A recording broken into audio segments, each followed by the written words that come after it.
Cheap doll head fools self-driving Tesla. This is the Alligator News Roundup. Thanks for joining today. Plus, greens collide. Wind turbines built from asbestos. Recalled Californios refuse to vacate. And 22-year-old raises $30 million in crypto venture. Pure coincidence that Senator Mom influences crypto rules. Here we go. Number 4. Electrek.co. Tesla's self-driving safeguards fooled by $30 doll heads. You gotta love ingenuity wherever you find it, even if it's dangerous. Tesla has proclaimed its cars to be FSD, full self-driving, and they tack on the word supervised in parentheses, full self-driving supervised. An oxymoron if I ever heard one. The self-driving feature permits the electric mobile to navigate a planned course in city or highway routes without bothering the driver overmuch, as long as the driver remains alert and is ready to take over at a moment's notice, which, as any driver with more than about 20 minutes behind the wheel knows, is often not quick enough. To ensure Teslaans are complying, the automobile has sensors in the rearview mirror to assess whether there is actually a driver in place and whether his or her eyes are directed to the roadway rather than to a book or Facebook or a YouTube video. Chinese innovators, always on the lookout for the American dollar, have created a simple and inexpensive workaround. Mount a small plastic doll head from the headliner in front of the mirror. The sensors will detect the facial features of the doll, observe that the eyes appear to be looking forward, and will not object when the actual driver takes a nap at 70 miles per hour, or 80. The doll heads can be had for $30 US. Some versions feature eyes that blink. Reading stories like this, I long for my 1978 Pontiac Bonneville. Why did I ever sell that beauty? Number 3. Breitbart. Green fiasco. Asbestos discovered in 1,000 UK wind turbines imported from China. Green on green. It leaves you not knowing who to trust. In an effort to forestall the certain death of Mother Earth, the UK invested in 1,000 wind generators. Government contracts being what they are, the best prices came with models imported from China. During routine maintenance on the installed generators, inspectors discovered the presence of chrysotile, a type of asbestos that has been outlawed in the UK for 25 years. Britain's Energy Institute has issued public statements that, 1, the asbestos is completely enclosed in certain components. 2, no one has come into contact with chrysotile.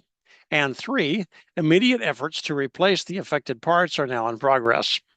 There is no estimate as to the cost of the retrofit, nor an explanation of how the completely enclosed asbestos was identified, nor even whether such isolated asbestos presents any risk.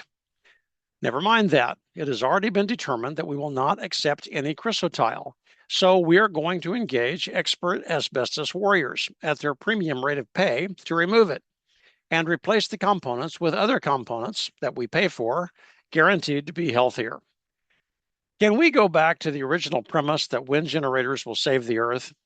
I have a strong suspicion that the manufacture, placement, and maintenance of each wind generator requires more fossil fuel than is displaced.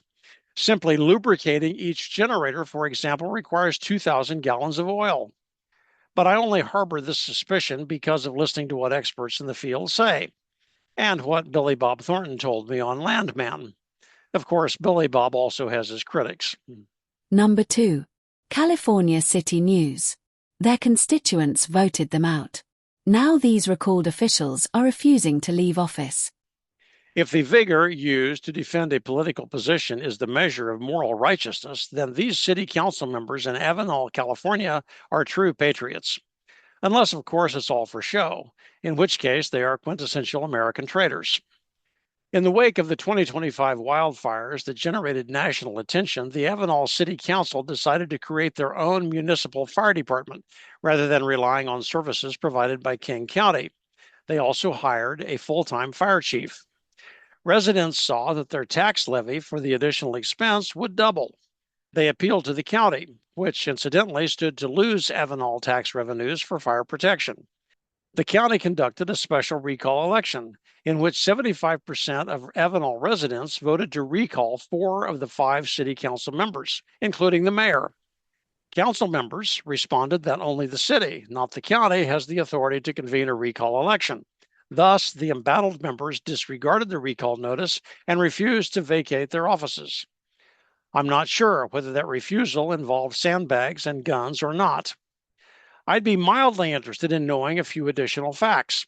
What does the city code say about special elections, and does it conflict with county ordinance or state statute? Who got the contract for the new city fire trucks?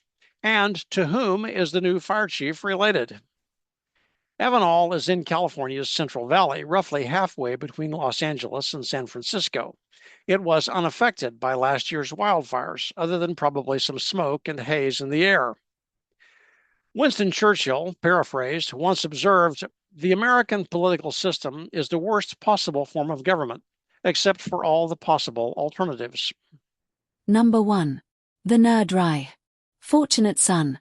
Crypto senator's kid, 22, raises $30 million.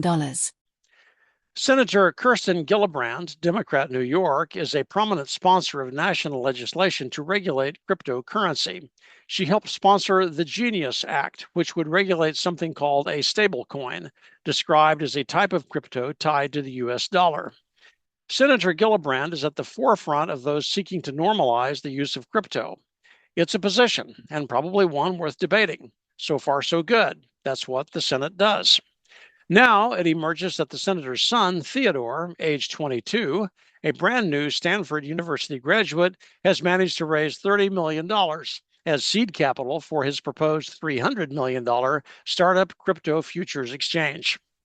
According to both mother and son, the interest of venture capitalists has absolutely nothing to do with influencing the politics surrounding the Genius Act. The boy is a grown adult, at least according to the dictionary, and can do as he pleases. Theodore's so far unnamed futures exchange will trade in dollars based on the expectation of the value of certain cryptocurrencies. In other words, you can place a wager on whether a particular crypto will have value in the future. If it does, then you pocket your winnings. If this sounds like legal gambling, it is. I might point out that such an exchange creates absolutely nothing of value.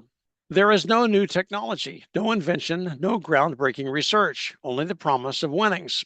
In this case, the winnings might be made more sure by engaging a U.S. senator to argue effectively for new crypto regulation. Someplace, there is a great deal of American productivity at work. Otherwise, we would not be able to afford such political gamesmanship. And thanks for joining the Alligator News Roundup for Friday, June 26, 2026. One bittersweet news item caught my eye this week. Alan Greenspan, chairman of the Federal Reserve System from 1987 to 2006, passed away at age 100. He piloted the U.S. economy through a stock market crash, the dot-com era, and 9/11. What I found delightful was that after high school, Greenspan went to Juilliard to study clarinet. However, he soon dropped out to tour with a traveling jazz band. Later, he turned to a serious study of economics. This reminds me of Woody Harrelson's line in the 2019 remake of Midway. The Japanese attack on Pearl Harbor in 1941 destroyed most of the U.S. fleet, including sinking the battleship USS California. Navy intelligence officer Joe Rochefort, in desperate need of code breakers, transferred members of the band from the California into his cryptanalysis section because of the musician's intuitive ability to recognize patterns. The immediate issue before Rochefort was to determine where the Japanese would hit American forces next. He correctly surmised it would be at the island of Midway. Based on his recommendation, the U.S. victory there was as overwhelming as it was surprising, changing the course of the war in the Pacific. Says the Warfare History Network, as for Rochefort, his unconventional style made ripples through the crusty naval hierarchy. He often padded around Station Hypo wearing a bathrobe and slippers. He spent hours at a time immersed in cryptanalysis without emerging to see the light of day. His intelligence coup was at odds with the brain trust at OP-20G in Washington, and when he was proven correct, it was an embarrassment to the officers in charge there. Rochefort was an eccentric mathematician. In the role of Admiral Nimitz, Woody Harrelson observed, "I'm not sure I trust the word of a guy who wears fuzzy slippers and leads a bunch of tuba players." Jazz clarinet. If you have a middle schooler who is interested, encourage it. From such humble beginnings, may history be made. Have a good weekend. Thanks for joining us. And really, ask yourself, where else can you find this enlightening commentary on today's news, along with a military history lesson thrown in? We hope to see you again next week.